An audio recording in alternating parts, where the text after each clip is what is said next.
Estudio de la revista La Atalaya. Semana del 3 al 9 de febrero del 2025. Tema: Lecciones del milagro de los panes. Texto base del estudio. Juan 6:35. Yo soy el pan de la vida. El que venga a mí nunca más tendrá hambre. Respuestas en menos de 30 segundos. Párrafo 1.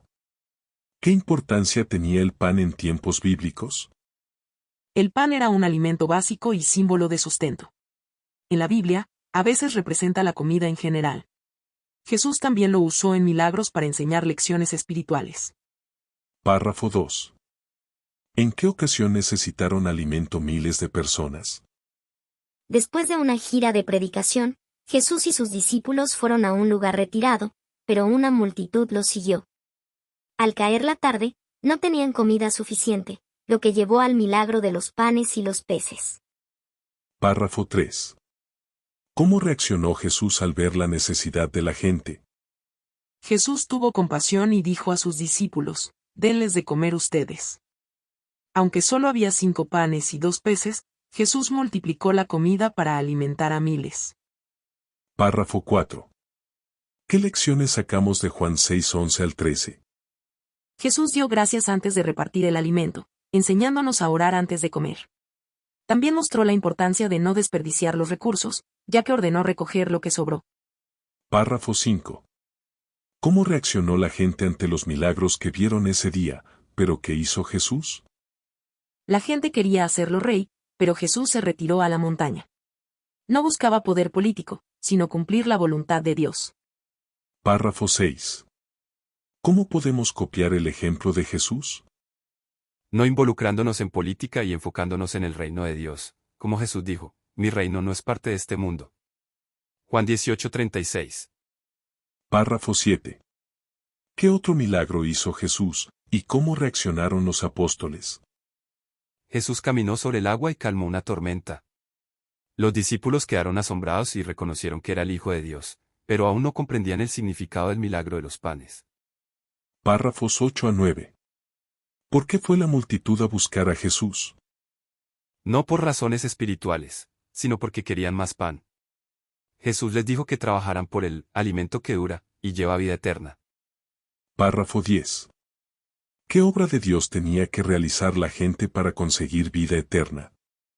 Tener fe en Jesús, el enviado de Dios. Esta es la obra de Dios, que demuestren fe en el que Él envió. Juan 6:29. Párrafo 11. ¿Cómo demostraron los judíos que seguían pensando en satisfacerse con pan literal?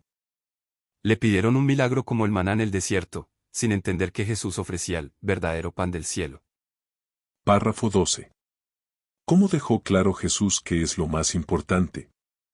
Destacó que la prioridad es lo espiritual, no solo de pan vive el hombre, sino de toda palabra que sale de la boca de Dios. Mateo 4:4. Párrafo 13. ¿Por qué no está mal que disfrutemos de la comida? Dios nos da la comida para que la disfrutemos. Eclesiastés 2:24. Párrafo 13.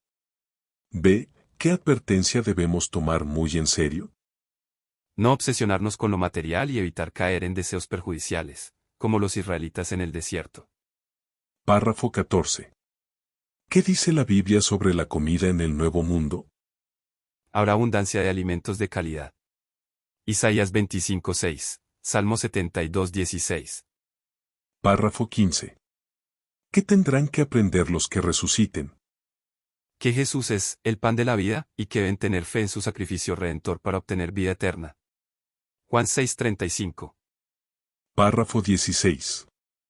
¿Qué analizaremos en el siguiente artículo? Más enseñanzas de Jesús sobre la vida eterna, un tema clave en Juan 6. ¿Cómo respondería? ¿Qué aprendemos de lo que hizo Jesús antes de mandar que se distribuyera el pan y los pescados entre la multitud? A orar antes de comer y a ser agradecidos con Dios, Juan 6:11. ¿Cómo respondería? ¿Qué ejemplo nos dejó Jesús cuando quisieron hacerlo rey? No mezclarse en asuntos políticos y confiar en el reino de Dios. Juan 6:15. ¿Cómo respondería? ¿Cómo podemos aplicar los consejos de 1 Corintios 16, 7 y 11? No priorizar lo material sobre lo espiritual y evitar los errores del pasado.